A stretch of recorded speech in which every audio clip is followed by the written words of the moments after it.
Can we? Can you hear us?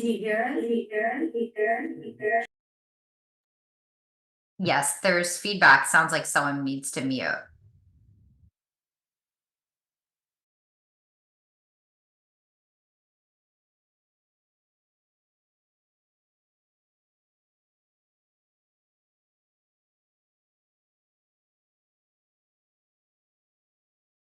Cut that out. Perfect. Thank Can you hear us? We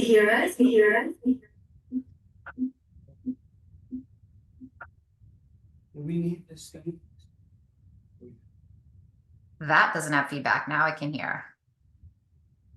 Okay. Yep, perfect. We're gonna tinker with the stuff. Yeah, that's it. Still a little feedback.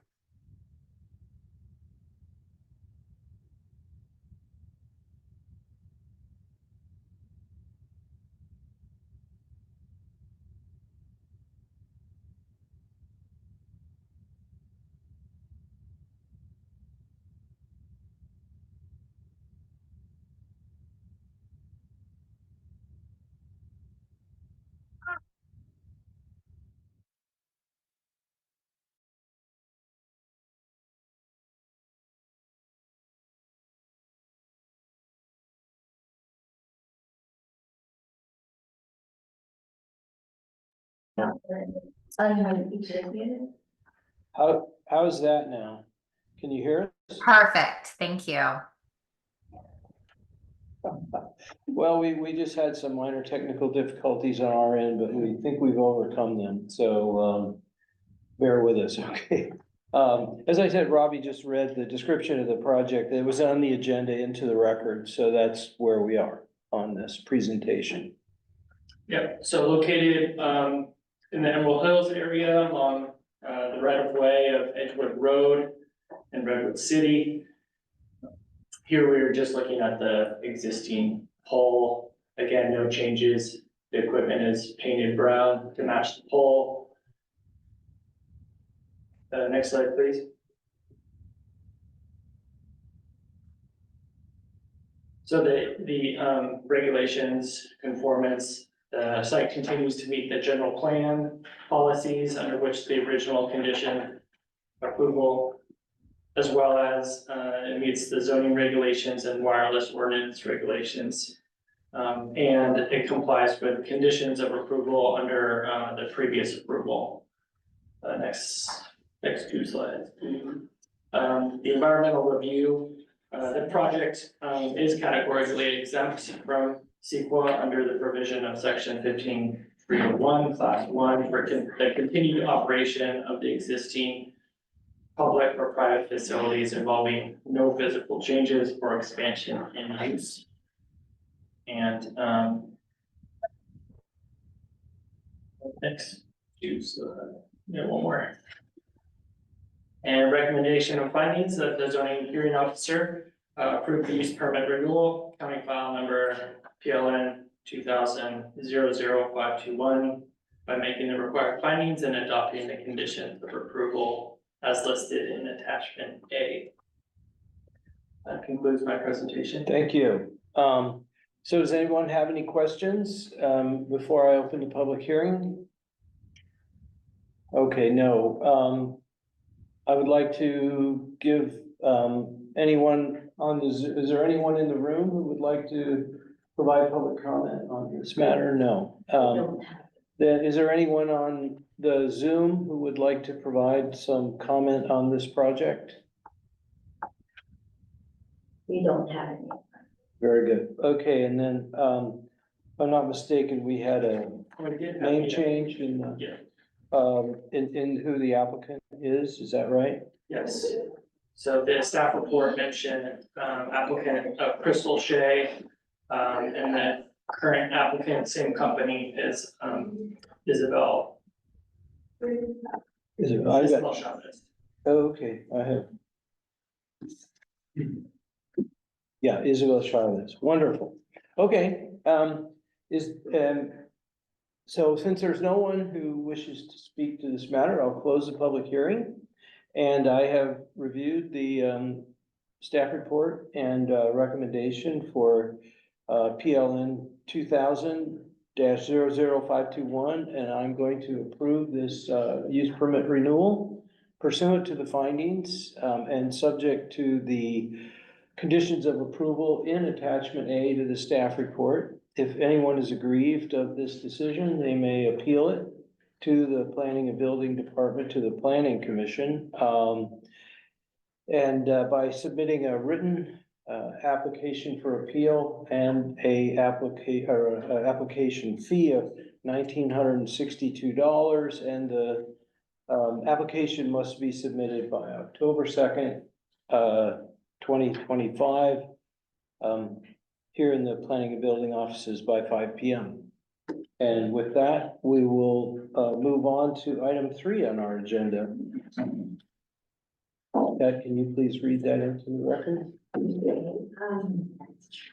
Item 3, regular agenda, planner Michael Jacinto. Owner Jianzheng Jim Yang. Applicant Jianzheng Jim Yang. File number PLN 2025-00045. Location 305 Belmont Avenue, Redwood City. APN number 069-323-310. Morning, Michael Jacinto. Good morning, Michael. Let me share.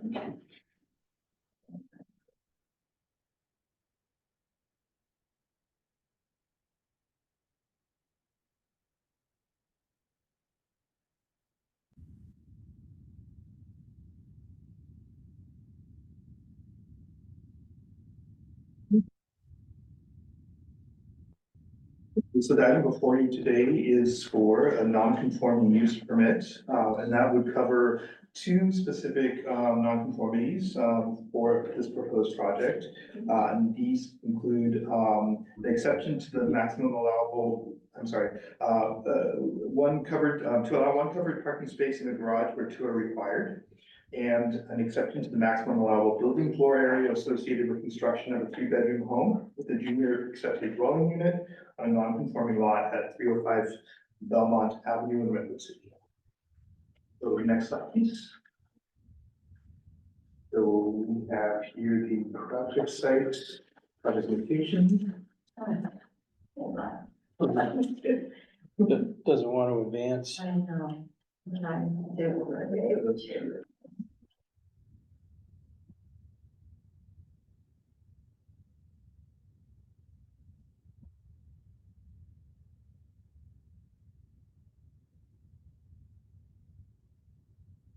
Slide. Yeah. Third? Yeah, we can do the next one. Okay.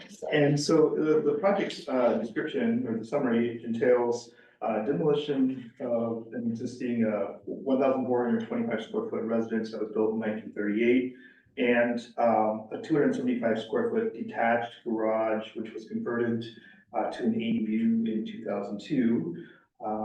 Following that, there would be construction proposed for a 2-story, 3-bedroom, 2,501 square foot home, which would include a 242 square foot junior accessory dwelling unit and a 209 square foot single car garage. And then 2 additional off-street parking spaces would be accommodated on the parcel. As I mentioned, the existing parcel is the substandard size. Within the S74 zoning district, the standard size of the lots are 50 feet wide and 5,000 square feet. And in this instance, the project site, the project parcel is 37.5 feet wide and has an area of 3,825 square feet. So it's a bit smaller than normal. Next slide, please. All right, so that's S17, S74, this is S17 development standards.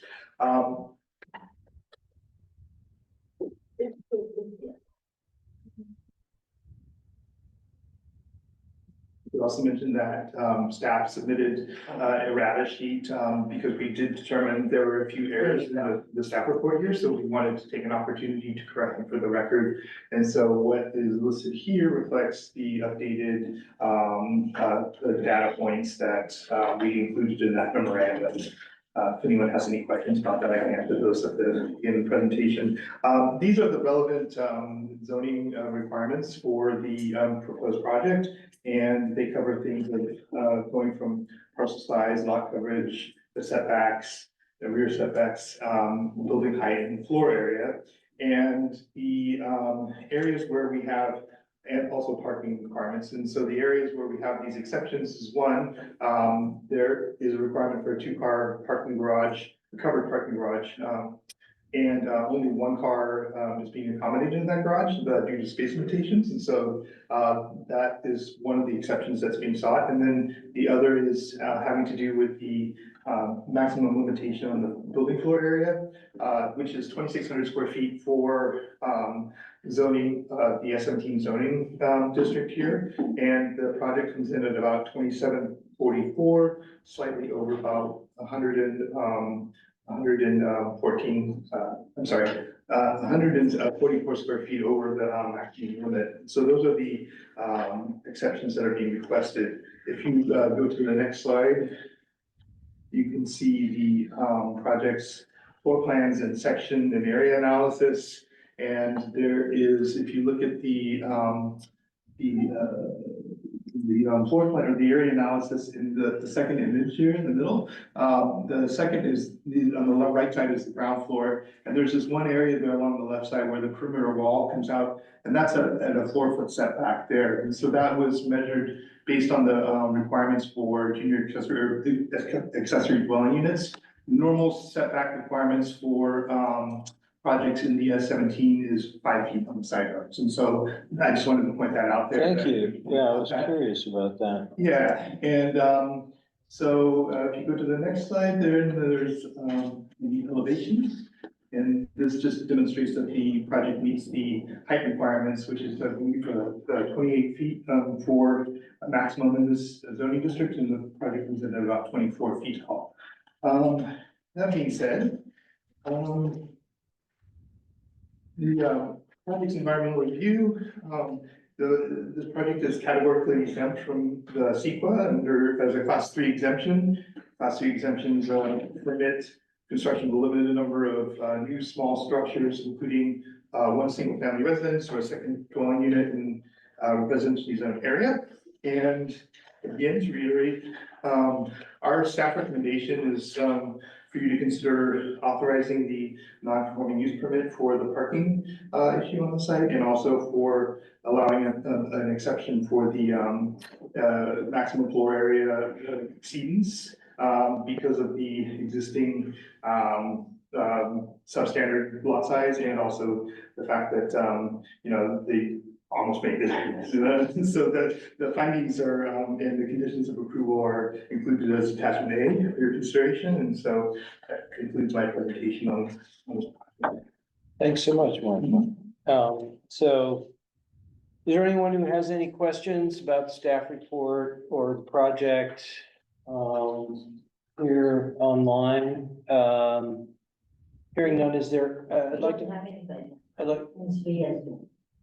we don't have anybody online via Zoom. Okay, very good. So I'll open and close the public hearing, since there's no one to provide comment. Have you consulted with the applicant to determine if they have read the staff report and agree with the? Yeah, I spoke to him findings, this morning conditions of approval? to let him know that we did make these, few corrections, and also the fact that he was not able to actually make it to the hearing today, and he let me know that he did look through the documentation, and he was going to try to make it online, but I guess he couldn't make it. He was kind of busy this morning, so he did let me know though that he did receive the information that we provided and so forth, so. And is in agreement with the Yes. findings and conditions of approval. Okay, very good. So I will approve the non-conforming use permit for PLN case 2025-00045. Pursuant to the findings and subject to the conditions of approval and attachment A to the staff report. If anyone is aggrieved by this decision, they may appeal it to the planning commission by submitting a written application for appeal and a $1,962 appeal fee to the planning and building department by October 2nd, 2025 at 5 p.m. And that concludes this item. Thank you, Michael. Thank you. And we're on to item 4. We have both of them. All right. Double header. Okay, Go.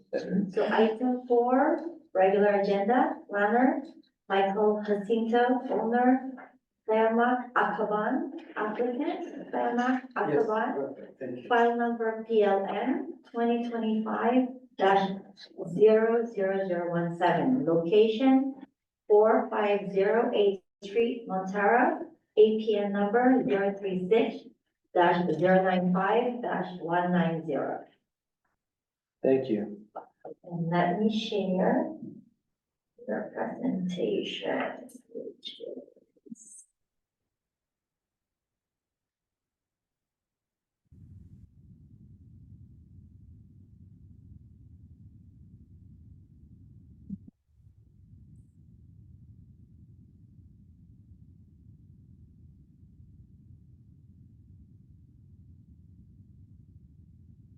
Which is Sluggish this morning, isn't it?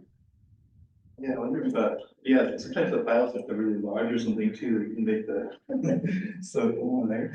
Well, good morning, Michael Jacinto, planning staff, and, the item before you is for a consideration of a coastal development permit and certificate of compliance, a type B, to legalize a 10,000 square foot parcel located on 8th Street near the intersection of East Avenue in Montara. And, that, project is a L-shaped lot of record, and that would be for a 10,000 square foot parcel. That's APN 036-095-190. Lot 18 in southwesterly 50 feet of lot 19 on block 61. On 8th Street, as we mentioned, in near East Avenue in the unincorporated Montara area of the county. If you were to go to the second and third, the third slide is the project location map, just to give context there. So that's where it's located, you know, East Avenue here, and then 8th Avenue is running, just to the, on the northern side of the parcel.